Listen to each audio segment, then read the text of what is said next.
Tumigil na rin ang malakas na pag-ulan sa Iligan City kaya ang baha unti-unti nang humuhupa. Pero perwisyo naman ang iniwang pinsala. Nakatutok si Dano Tingkungko, exclusive.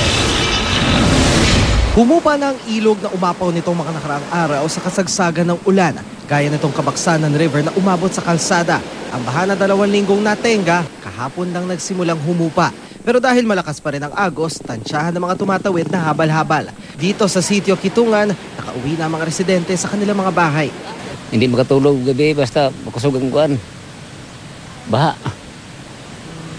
Bakit? Ano naiisip ninyo pag gabi tas maakit yung tubig kaya hindi kayo makatulog? Anong naiisip ninyo? Handa-handaan para bakwit. Butos ng mga gamit. Sa pagsilip ng araw, nakita ang pinsala ng baha. Mula sa ibabaw ng Kabaksanan River, kita ang ilang bitak sa lupa at kalsada paakyat ng sitio Malinaw.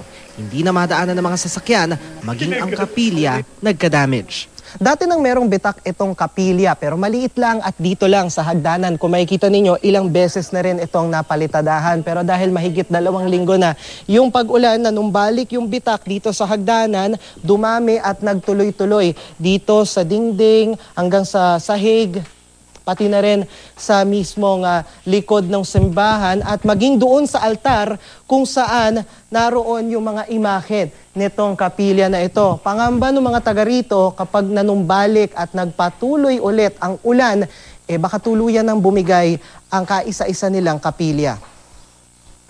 Kaya di lang ang kapilya ang nanganganib bumigay, maging ang ilang bahay meron na ring crack. Ang ilan nilisan na ang sityo, pero si Aling Alfreda kahit mag-isa lang, nandito pa rin sa bahay niyang tad-tad na ng bitak. Nagbabadya na ngang humiwalay ang sala niya sa kusina at banyo. Mula ginangin ko, sus ginuasa man ko inipaingon. Og anak ko sa kong anak, crack man lang yapon. Unang giinan ko si Ilan Jackson po dito, crack man, asa man ko dangop. Lang nimi, mo lang yapon. Ay, nagampo lang ko si Ginoo. Hunungon lang gidunta ning mga trahedya karon kay hadlok na biagi ko. Mula rito sa lungsod ng Iligan, lalawigan ng Lanao del Norte, Dano Tingkungko, nakatutok 24 oras.